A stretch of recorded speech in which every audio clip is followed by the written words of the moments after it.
स्वागत है आपका मार्केट टाइम्स टीवी में। देश दुनिया का पहला कमोडिटी बिजनेस न्यूज चैनल और इस वक्त आप देख रहे हैं बाजारों की चाल और मैं हूं निशा गुप्ता। बाजारों की चाल में आज हम बात करेंगे अधिनियम से रिलेटेड, क्योंकि अधिनियम पेश कर दिया गया है और उसको लेकर लगातार विरोध देखने को मिल रहा है। उसके साथ ही आपको बता दें, प्याज की कीमतों में भी काफ़ी अच्छा उछाल देखने को मिला था, लेकिन उसके बाद प्याज के एक्सपोर्ट को बैन लगाने की वजह से विपक्ष को एक और मौका मिल गया है मोदी सरकार पर उंगली उठाने का। हालांकि अधिनियम के बावजूद यहाँ पर किसान लगातार विरोध कर रहे हैं और अधिनियम से लगातार विपक्ष मोदी सरकार पर हल्ला बोल रही है और उसके साथ ही एक्सपोर्ट बैन करने की वजह से प्याज पर यहाँ पर मोदी सरकार पर दोहरी मार पड़ती हुई नजर आ रही है, जहाँ पर फिर से एक बार हल्ला बोल दिया है विपक्ष ने। और इसके लिए शरद पवार ने कल ट्वीट भी करके बताया कि अधिनियम के बारे में और उसके साथ ही इस एक्सपोर्ट के बारे में, यहाँ पर एक्सपोर्ट जो प्याज का रोका गया है उसके लिए केंद्र सरकार को दोबारा से सोचना चाहिए। आज इस चर्चा में हमारे साथ जुड़ेंगे नरेंद्र वाधवा, सीपीआई के प्रेसिडेंट, के साथ ही CAIT के प्रेसिडेंट भूपेंद्र जैन, और हमारे साथ जुड़ेंगे कर्नल अजय astromoneyGuru.com से। उसके साथ ही हमारे साथ जुड़ेंगे राजेंद्र शर्मा जी, जो प्याज कारोबारी है और पूर्व अध्यक्ष भी हैं आज़ादपुर मंडी के। चारों ही गेस्टों का स्वागत है मार्केट टाइम्स टीवी पर। सर, आपसे ये जानना चाहेंगे, जिस हिसाब से एसेंशियल कमोडिटी एक्ट का संशोधन की बात चल रही है और जिस हिसाब से हमने देखा है कि सरकार लगातार बोल रही है कि MSP पे कोई इसका इम्पैक्ट नहीं आएगा, उसके बावजूद लगातार ये विरोध हो रहा है।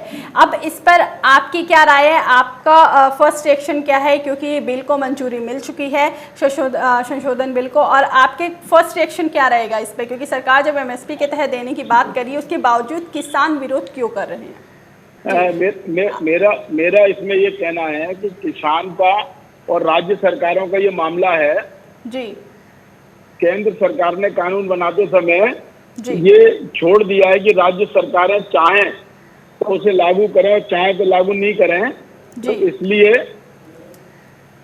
इसलिए राज्य सरकारों को भी GST की तरह लागू करना चाहिए इसका, तो लाभ मिलेगा इसका। जी। तो भूपेंद्र जी, आप इसके पक्ष में हैं कि सरकार ने जो कृषि मंत्री ने जो ये मानसून के पहले सत्र के पहले दिन ये जो शुरुआत करी और सांसद भवन में ये बताया, तो ये आप इसके पक्ष में हैं? आपको लगता है कि इससे किसानों को काफ़ी अच्छा मुनाफा मिल सकता है और आय भी इनकी बढ़ेगी और दोगुनी भी होगी? निश्चित रूप से हम लोग भारत के कृषि मंत्री को इसके लिए धन्यवाद देते हैं, बधाई देते हैं कि उन्होंने किसानों की आय दुगनी करने के लिए एक बड़ा मार्केट खोला है और किसान अपनी उपज को किसी भी मंडी में बेच सकता है। ये बड़ी बात है। Confederation of all India traders CAT की जो एक कार्यक्रम हमने किया था उसमें कृषि मंत्री जी ने इसकी घोषणा की थी एडवांस में कि शायद ये आने वाला है और हमें खुशी है कि ये कानून आ गया जी। उसके साथ ही भूपेंद्र जी, आप जिस हिसाब से बता रहे हैं किसानों की आय दुगनी होगी और अच्छा मुनाफा मिलेगा, हमारे साथ यहाँ पर एक मंडी के कारोबारी भी जुड़े हुए हैं, राजेंद्र शर्मा जी। राजेंद्र जी, यहाँ पर भूपेंद्र जी ने जिस हिसाब से बताया कि इसमें किसानों की आय दुगनी करने की ही बात की जा रही है और आय दुगनी होगी भी, सरकार ने अच्छा कदम उठाया है। इसके ऊपर आप उनको क्या कहना चाहेंगे, क्योंकि आप लगातार बोल रहे हैं कि किसानों की ये पक्ष में नहीं है और किसानों को इससे नुकसान ही होगा।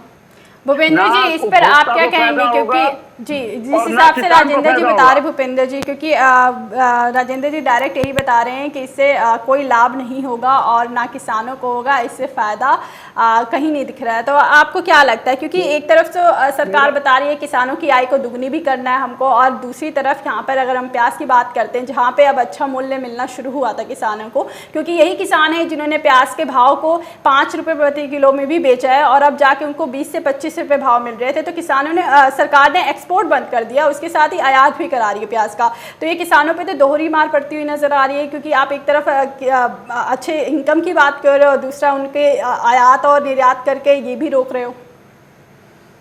मेरा इसमें ये कहना है कि बहुत सारी उपज ऐसी होती है जब किसान के पास सीमित अवसर होते हैं तो वो मंडी में जाकर अपनी उपज को देता है, और चूंकि हम व्यापारिक प्रतिनिधित्व करते हैं, हम उन व्यापारियों की तरफ से भी बात कर रहे हैं कि वो उपज को खरीदते हैं, अपनी रेट लगाते हैं, किसान को पैसे की जरूरत होती है और वो कहीं ना कहीं हैरेसमेंट का शिकार हो जाता है लेकिन इस कानून के बाद या ये केंद्र सरकार ने जो सुविधा प्रदान की है, आज इंटरनेट के माध्यम से, IT के माध्यम से, जैसे हमने मंडी टाइम्स के माध्यम से कई चीज हमने देखी है कि अगर उसके पास कोई उपज है जी। और उसे मध्य प्रदेश की जगह अगर राजस्थान में या महाराष्ट्र में अच्छे पैसे मिल रहे हैं तो वो अपना सौदा महाराष्ट्र में कर सकता है, बाहर कर सकता है, अपनी उपज को बाहर बेच सकता है।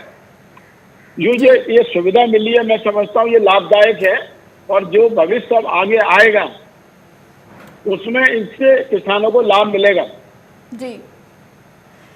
यहाँ पर दो लोग हैं हमारे साथ जिनका एक कहना है कि यहाँ पर किसानों को ज़्यादा लाभ मिलेगा, बाहर लेके फसल लेके जाएंगे वहाँ पे ज़्यादा लाभ मिल पाएगा। और यहाँ पर प्याज को लेकर जान लेते हैं।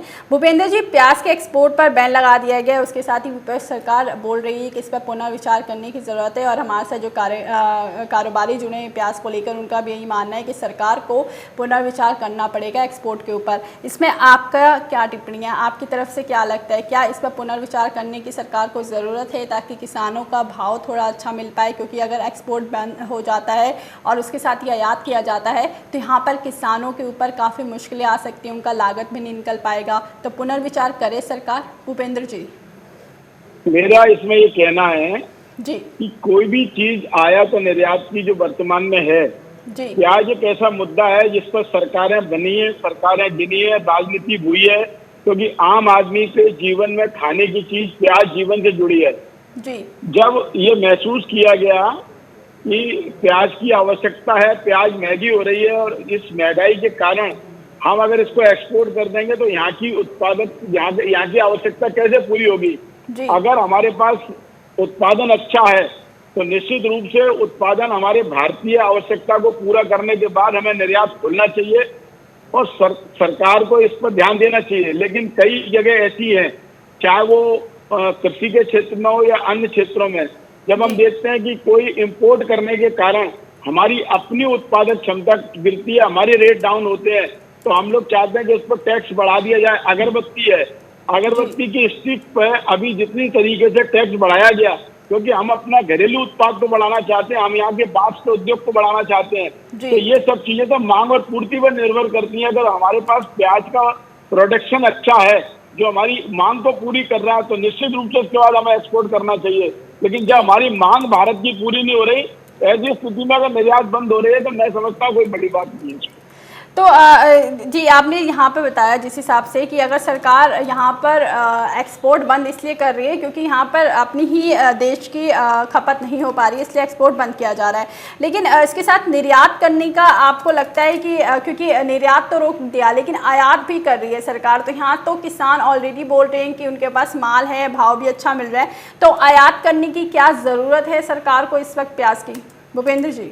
नहीं, हाँ, मैं इसमें मेरी राय बिल्कुल स्पष्ट है कि जब हमारे पास आवश्यकता के अनुसार उत्पाद है तो सरकार की पहली प्रायोरिटी होना चाहिए कि हम अपने किसान से खरीदें, अपने भारतीय व्यापार से खरीदें, और अगर निर्यात की आवश्यकता नहीं है तो नहीं करना चाहिए। जी, क्योंकि जी भूपेंद्र जी, क्योंकि यहाँ पर हमने देखा है कि लगातार प्याज के ऊपर भी राजनीति शुरू हो गई है और यहाँ पर काफ़ी दिक्कत यहाँ पर भी देखने को मिल रही है। और जैसे मध्य प्रदेश में भी राजेंद्र जी ने भी बताया, तो यहाँ पर दिक्कतों का भी सामना करना पड़ सकता है। तो क्या आपकी तरफ से क्या राय रहेगी सरकार के लिए कि सरकार किसानों की आय दुगनी करने की लगातार बात कर रही है, तो कैसे होगी किसानों की आय दुगनी? मेरा आपसे आखिरी सवाल होगा। हम ये चाहते हैं कि किसान को एक नया एंटरप्रेन्योर तैयार करें, ग्रामीण क्षेत्रों में एमएसएमई की यूनिटें लगाएं और प्याज के साथ हो, टमाटर के साथ हो, मटर के साथ हो, इनका बाई प्रोडक्ट अगर हम खेत में ही तैयार करेंगे, अगर हम अदरक के रस को वहीं तैयार करेंगे तो हमें बाई प्रोडक्ट बनाकर हमें फिनिशिंग माल बेचना चाहिए, चाहे वो एक्सपोर्ट में चाहे हमारे देश के अंदर जाए, उससे किसान की आय दुगनी होगी। जी बिल्कुल। बहुत बहुत धन्यवाद आप दोनों ही जानकारों का, आप दोनों हमारे साथ जुड़े और तमाम जानकारियाँ इस वक्त आप लोगों ने दी जिस हिसाब से बाजारों के अंदर, और अभी जिस हिसाब से भूपेंद्र जी ने भी बताया और कर्नल अजय जी ने भी बताया और राजेंद्र जी ने भी बताया कि प्याज के भाव के अंदर आने वाले टाइम में हल्की तेजी और देखने को मिल सकती है। लेकिन यहाँ से अभी जो संशोधन के ऊपर जो बात चल रही है, अध्यादेश के ऊपर लगातार बात चल रही है, जो विरोध चल रहे हैं, यहाँ पर किसानों को समझने की ज़रूरत है। कल भी हमने आपको यही बताया था और अभी भी यही बताएंगे, किसानों को यहाँ पर समझने की ज़रूरत है, बाहर लाने की माल ज़रूरत है। हालाँकि कुछ लोग हैं जो विपक्ष में भी हैं, जिनका कहना है कि यहाँ पर किसानों को कुछ फ़ायदा नहीं होगा, लेकिन यहाँ पर अगर रिफॉर्म ला रही है सरकार, अगर उसकी तरफ किसान बढ़ते हैं, थोड़ी जागरूकता करते हैं, तो यहाँ से किसानों को अच्छा मुनाफा देखने को मिल सकता है। अभी के लिए बाज़ारों के चाल में बस इतना ही। आगे और खबरें देखने के लिए देखते रहिए मार्केट टाइम्स टीवी।